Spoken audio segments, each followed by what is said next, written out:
아멘. 날씨가 많이 춥습니다. 또 오늘도 춥고 내일도 춥고 그래서 감기에 걸리신 분들이 많이 있더라고요. 하루속히 또 나을 수 있도록 또 기도하겠습니다. 아무쪼록 늘 건강한 또 하루하루 되시길 바라고요. 제가 엊그저께 목요일입니다. 목요일 날 청주 소년원에 다녀왔습니다. 우리 그 노회에서 청주 소년원을 섬기고 계시는 목사님이 계시는데 그 청주 소년을 한 40년 동안 섬겼습니다. 그래서 노회 차원에서 그 목사님 격려하는 차원에서 노회 임원들과 함께 제가 이제 청주 소년원에 갔습니다. 이제 그 강단에 들어가니까 저희들 기다리고 있었더라고요. 그러니까 저희들이 와야지만이 설교하는 분도 계시고 또 제가 기도하니까 기도하는 분도 계시니까 모든 예배가 저희가 가야지 진행이 됩니다. 그러니까 기다리고 있더라고요. 근데 기다리고 있는데 강단에 들어갔습니다. 그러니까 우리 교회보다 한 3배 정도는 크더라고요. 3배, 4배 정도는 큰데 이렇게 쭉 앉아 있었습니다. 제가 볼 때는 들어가니까 한 200여 명은 되는 것 같은데요. 어떻게 앉아 있냐면은 이렇게 군인들이 앉아 있는 거 있잖아요. 일렬로 쭉 이렇게 앉아 있더라고요. 그리고 저희들을 인도하는 그런 또 목사님도 계셨습니다. 또 교정 당국에서 나와 있는 또 그 이제 교정하는 또 여자 교정관들 있잖아요. 그분들이 이제 뒤에 앉아가지고 쭉 또 관찰을 하더라고요. 찬양을 하고 있었습니다. 찬양을 아주 뜨겁게 하고 있었는데 들어가니까 이제 전국적으로 이제 청주 소년원에서 겨울 성경학교를 하니까 지원하는 교회들이 많이 있었습니다. 주안교회에서도 지원했었고 또 복대교회에서도 지원했었고 또 다른 교회도 또 이렇게 자원해가지고 목요일이니까 직장인들이잖아요. 다 월차를 낸 거예요. 다 월차를 내고 새벽에 아마 제가 볼 때는 서울에서 한 6시에는 떠났을 것 같아요. 왜냐하면은 9시 반까지 다 도착을 해야 되니까 거기. 근데 그 이전에 와 있더라고요. 그분들이 한 80여 분이 이렇게 앉아 있었고 또 한 11살, 12살, 13살 되는 어린 소녀들이 한 100여 명이 이렇게 자리에 앉아서 있었습니다. 그 아이들이 어린 아이들이 거기에 왜 와 있는지 알 수는 없었지만은 그 아이들이 앉아서 같이 또 찬양하고 또 예배를 드렸습니다. 이제 예배가 끝나고 어제 겨울 여름 성경학교니까 성경학교를 하기 위해서 자리 배치를 쭉 하더라고요. 근데 자원하시는 분들 훈련을 사전에 다 받았습니다. 그러니까 그 소년원에 있는 아이들은 한 120여 명 정도 되는 것 같아요. 그리고 자원자 헌신하는 분들은 한 80여 분 되는 것 같아요. 그러니까 자원하는 분, 권사님들, 집사님들 한 분당 소년원 아이들이 1명에서 2명씩 짝을 져서 앉아 있더라고요. 그리고 이제 봉사하시는 권사님과 집사님들이 노트를 한 권씩을 다 또 나눠주더라고요. 그러면서 이제 그 청주 소년원을 목회하시는 그 목사님이 나오셔서 이제 말씀을 하시는데 그분이 올라오실 때 한 꾸러미를 갖고 오더라고요. 어떤 건 한 꾸러미인데 한 꾸러미를 딱 강단에다가 올려놓더니 보니까 노트 같은 거에 노트를 좀 묶어놓은 겁니다. 근데 그분이 이제 그걸 펼쳐 보이는데 굉장히 오래된 노트예요. 색이 바랜 노트입니다. 한 30여 년은 된 것 같아요. 그러면서 그 목사님이 그런 말씀을 하셨습니다. 이 노트는 30여 년 전에 그때 여기에 입소한 어린 소녀가 성경을 필사한 노트다 그렇게 말씀을 하시더라고요. 그러면서 그런 말씀을 하십니다. 여기에 성경을 필사한 그 어린 소녀 중에서 목사가 된 사람이 있다고 하더라고요. 그러니까 나이가 한 50 이상은 되는 것 같아요. 목사가 되신 분이 있다라고 말씀을 하시면서 우리 어린 소녀들이 여기에 왜 들어와 있는지는 알 수는 없지만은 오늘 성경을 필사하면서 그동안 실수했던 거 다 내려놓고 죄진 거 있으면 다 내려놓고 그 말씀을 붙잡고 하나님이 기뻐하시는 그런 인생을 열어갔으면 좋겠습니다. 그런 권면의 말씀을 하시더라고요. 그리고 어저께 제게 카톡이 왔어요. 그 목사님한테. 그 성경 필사를 하는데 어떤 한 아이가, 이 아이가 가정폭력으로 인해 가지고 아마 안 좋은 그런 무리에 들어가 가지고 들어왔나 보다, 그렇게 저한테 얘기하면서 그 아이는 자기가 얘기를 해도 대꾸도 안 한대요. 아무 대꾸도 안 한대. 근데 그 성경 필사를 통해서 아이가 성령의 감동을 받고 울면서 그 말씀대로 살아가겠다, 그런 카톡을 저한테 왔습니다. 그러니까 말씀이 얼마나 소중한지 모릅니다. 이 말씀이 얼마나 이 성령 충만한지 모릅니다. 오늘 말씀도요, 주제가 말씀입니다. 우리가 말씀의 신앙을 가져야 됩니다. 말씀이 충만해야 됩니다. 오늘 본문에 나오는 이 말씀이 여러 가지 표현을 하고 있습니다. 하나님의 말씀으로 여호와의 교훈, 여호와의 규례, 여호와의 증거, 여호와의 법, 또 여호와의 또 정의, 이런 다양한 표현으로 하나님의 말씀을 또 설명하고 있습니다. 우리가 하나님의 말씀이 되어야 됩니다. 우리가 하나님의 말씀의 사람이 되어야 됩니다. 그러기 위해서는요, 우리가 하나님의 말씀을 배워야 됩니다. 그런데 정말 중요해요. 우리가 말씀을 배우긴 배워야 되는데 어떻게 배워야 될까요? 하나님의 말씀을 그냥 듣는 것으로 끝내야 될까요? 하나님의 말씀을 들으면서 내 머리로 분석하고 또 내 말씀으로 또한 이 상상하는 것으로만 끝내야 되나요? 아니라는 것입니다. 하나님의 말씀을 우리가 들으면요, 이해는 해야 되죠. 이 말씀이 머리에서만 빙빙 돌아야 되나요? 아니라는 것입니다. 이 말씀을 우리가 들으면요, 머리에서부터 가슴까지 깨달아야 돼요. 가슴까지 깨달아야 돼요. 말씀을 듣고 머리로만 분석하고 상상하는 것을 끝내면은요, 안 된다는 것입니다. 그러니까 말씀을 들으면은요, 이해를 했으면요, 그 말씀이 내 가슴에까지 내려와서 깨달아야 돼요. 그 말씀을 깨달아야 그 말씀이 살아 움직이고, 그 말씀이 생명의 말씀이 되고, 그 말씀이 내 삶을 인도하는 살아 움직이는 진리의 말씀이 됩니다. 오늘 말씀의 저자는 다윗입니다. 그런 하나님의 말씀이 임하였을 때 하나님의 말씀이 내게 어떤 영향을 주었는지, 하나님의 말씀이 들려졌을 때 내게 어떤 영향을 주었는지 오늘 본문을 통해서 우리들에게 말씀해 주고 있는데요. 우리 7절 말씀을 우리 함께 읽겠습니다. 여호와의 율법은 완전하여 영혼을 소성시키며 여호와의 증거는 확실하며 우둔한 자를 지혜롭게 하며. 오늘 상반절에 보니까 여호와의 율법은 완전하다, 하나님의 말씀은 완전하다, 하나님의 말씀은 완전하니까 영혼을 소성시킨다, 그렇게 기록하고 있습니다. 영혼을 소생시킨다는 것이죠. 오늘 본문에 보니까 소성이란 말이 나옵니다. 이 소성이란 말은 히브리어로 슈브라는 말입니다. 이 슈브라는 말은요, 영혼을 일으키다, 영혼을 회복시키다, 영혼을 다시 소생케 하다, 그런 말입니다. 그래서 이 소성은요, 이 절망하는 사람들이 다시 일어날 수 있어요. 낙담하는 사람이 다시 회복될 수 있어요.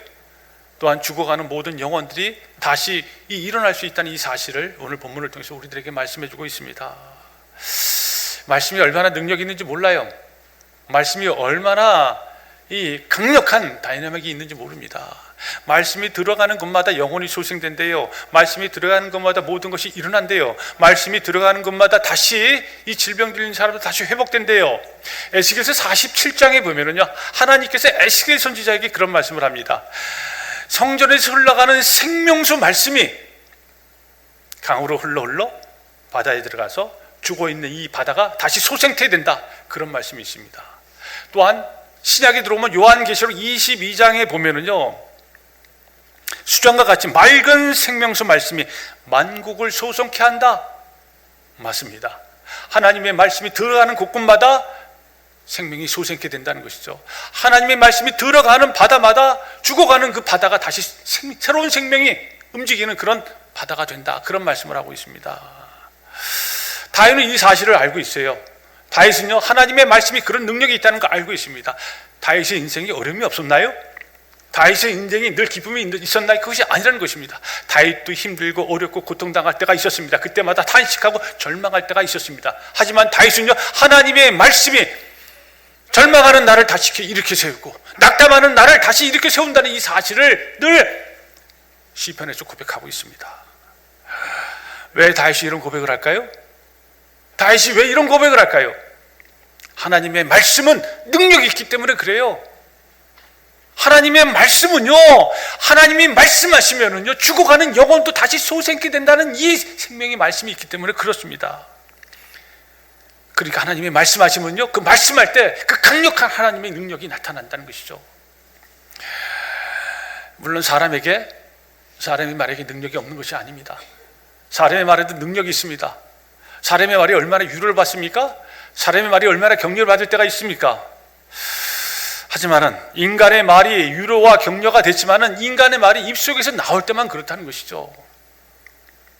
입 밖으로 나오는 그 순간뿐이지만 하나님의 말씀은 완전하기 때문에, 하나님의 말씀은 능력이 있기 때문에, 하나님의 말씀이 선포되는 그 순간서부터 하나님의 말씀이 이루어지는 그 모든 과정까지 하나님의 그 강력한 능력이 나타난다.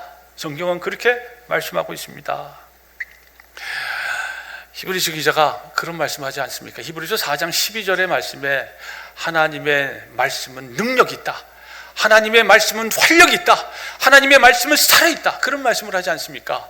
하나님의 말씀은 살아있다는 것입니다. 하나님의 말씀은 능력이 있다는 것이죠. 그래서 말씀을 듣고 묵상하는 사람들에게 하나님의 강력한 능력이 나타난다, 성경은 말씀하고 있습니다.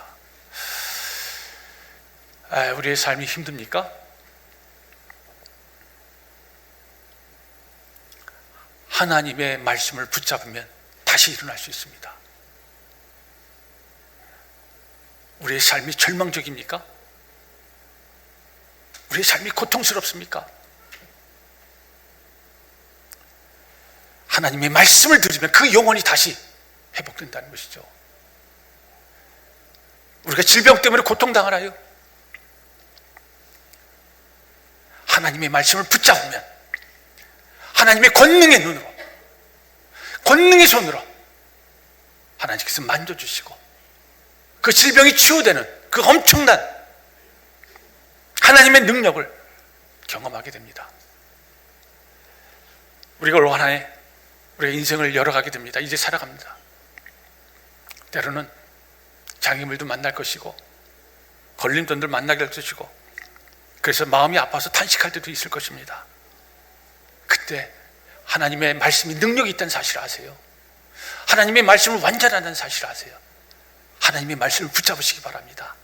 하나님의 말씀을 붙잡아서 낙담하는 우리의 영혼이 다시 소생케 되고 회복되는 것을 다 경험하시는 여러분들 되시기 바랍니다. 그 다음에 하나님의 말씀은요, 7절 하반절에 보니까 여호와의 증거는 확실하여 우둔한 자를 지혜롭게 한다, 그렇게 말씀하고 있습니다. 하나님의 말씀은 완전하다는 것이죠. 확실하다는 것입니다. 하나님의 말씀을 듣는 자는요, 그래서 우둔한 자, 미련한 자, 이런 사람들도 지혜롭게 된다, 그렇게 말씀하고 있습니다. 이 구약에서 지혜라는 말, 호쿠마라고 합니다. 이 호쿠마라는 말 많이 들었잖아요. 이 호쿠마라는 말은요, 인간이 갖고 있는 달란트 또한 여러 경험을 통해서 숙련된 그런 기술을 말합니다. 근데 신약에 들어오면은 이 지혜가 소피아라고 합니다. 하나님의 능력이에요. 구원의 능력이에요. 그러니까 이 지혜라는 게 하나님에게 적용이 될 때는 하나님의 강력한 구원에 대한 능력이 지혜인 것입니다. 이 지혜가 얼마나 중요한지 모릅니다. 우리가 얼마나 지혜자가 되기를 원합니까? 하나님께서 우리에게 주신 축복이 참으로 많이 있습니다.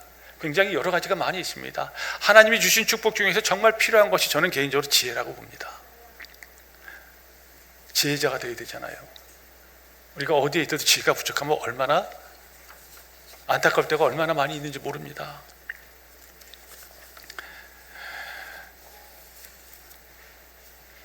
지혜가 없으면요, 자기 인생을 열어갈 수가 없습니다.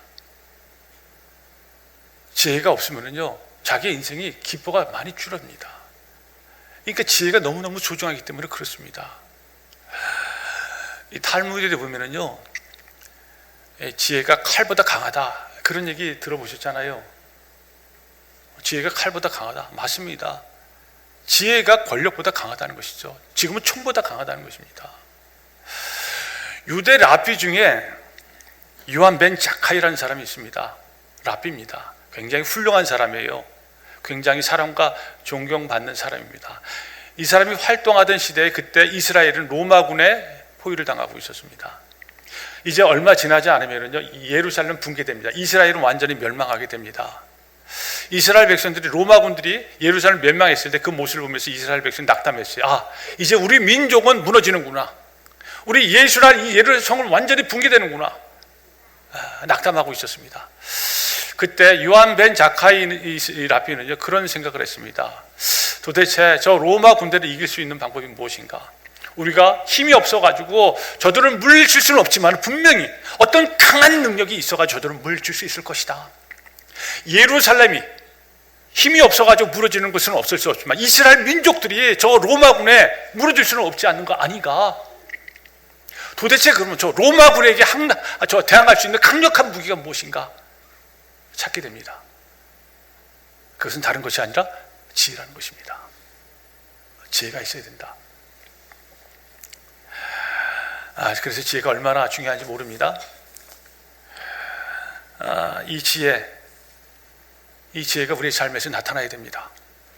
이 지혜는 다른 것이 아닙니다.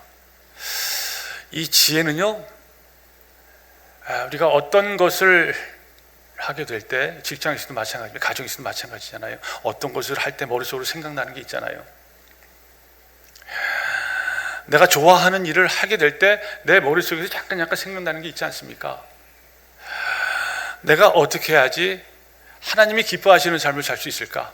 내가 어떻게 해야지 하나님을 경외하는 삶을 살 수 있을까? 내가 또한 가정에서 내가 한 가정을 어떻게 잘 이끌어갈 수 있을까? 내 아이들을 어떻게 양육하는 것이 바르게 양육할 수 있을까? 내가 직장에 나가서 어떻게 내게 주어진 일들을 감당해야 될까? 내가 사람들을 어떻게 만나고 또한 내가 삶 속에서 주어진 일들을 어떻게 감당하면서 하나님이 기뻐하시는 일을 감당할 수 있을까? 이것을 깨닫는 것이, 이게 지혜라는 것입니다.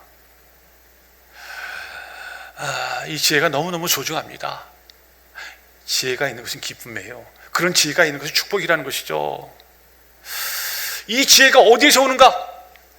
이 지혜가 어디에서 옵니까? 이 지혜가 말씀에서 온다는 것이죠. 이 지혜가 하나님의 말씀에서 온다는 것입니다. 이 말씀을 통해서 이 지혜가 주어집니다.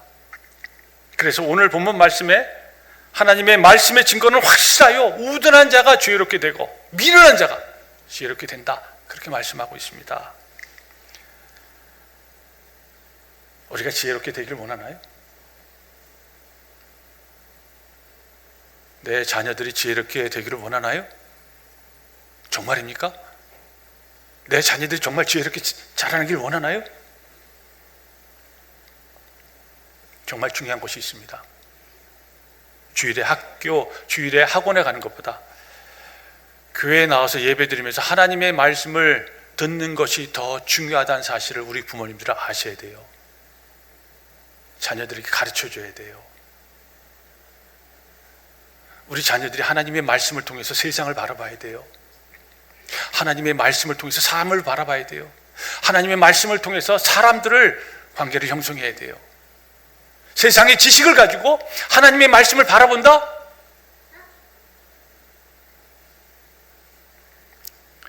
그건 지혜로운 자가 될 수가 없다는 것입니다. 교만한 자가 되겠죠.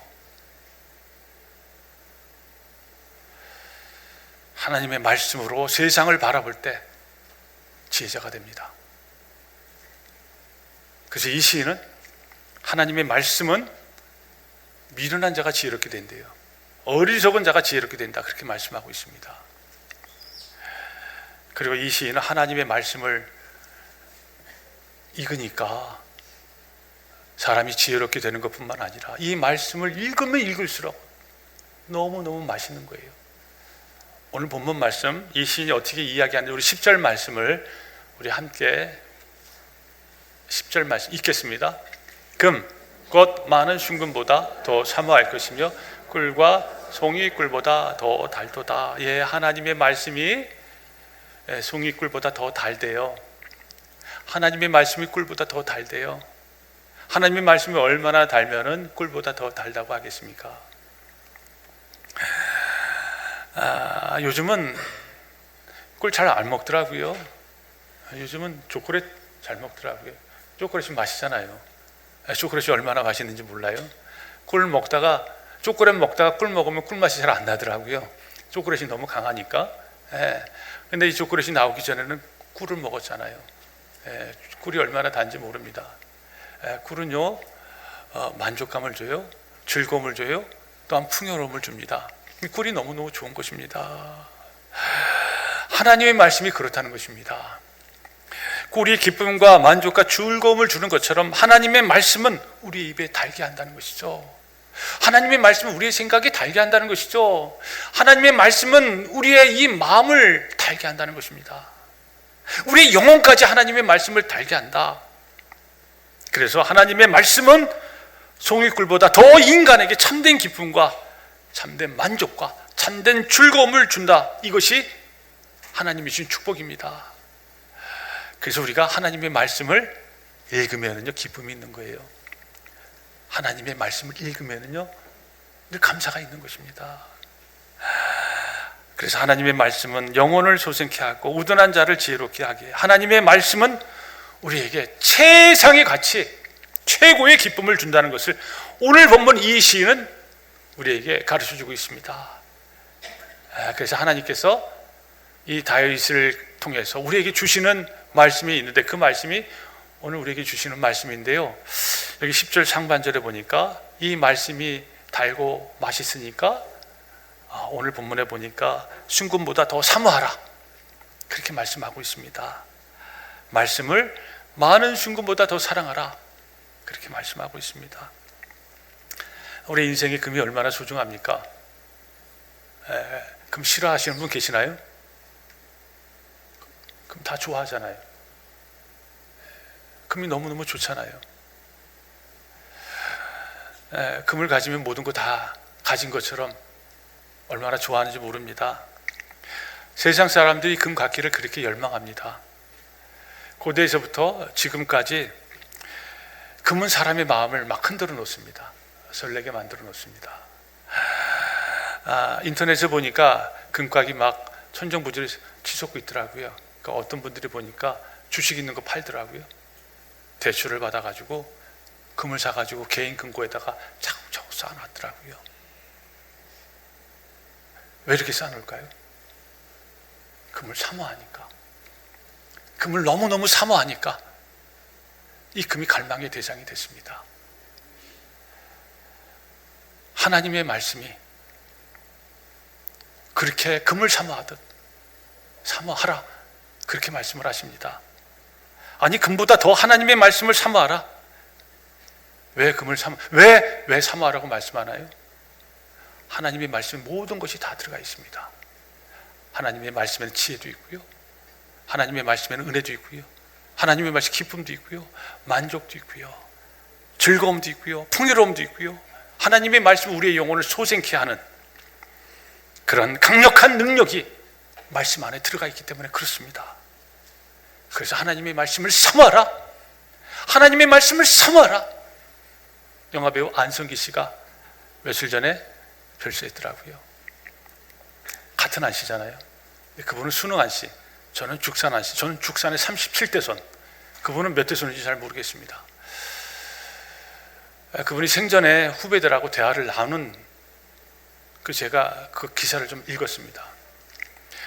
안성기 씨가 배우로 활동하고 있는데 후배 배우가 질문을 해요. 선배님, 배우 왜 하세요? 배우하면 힘들잖아요. 배우하면 가난하잖아요. 배우하면 춥잖아요. 배우하면 가정 일도 돌볼 수 없잖아요. 도대체 배우 왜 하세요?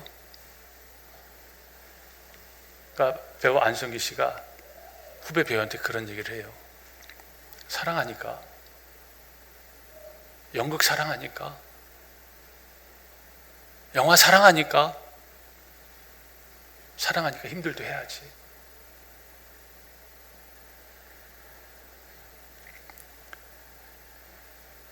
우리가 예수 왜 믿습니까? 예수 왜 믿어요? 1차적으로 구원을 주시니까 우리가 예수 믿지만 또 예수를 왜 믿어요? 또 질문을 던지겠습니까? 왜 믿어요? 예수님 사랑하니까, 하나님 사랑하니까, 말씀 사랑하니까.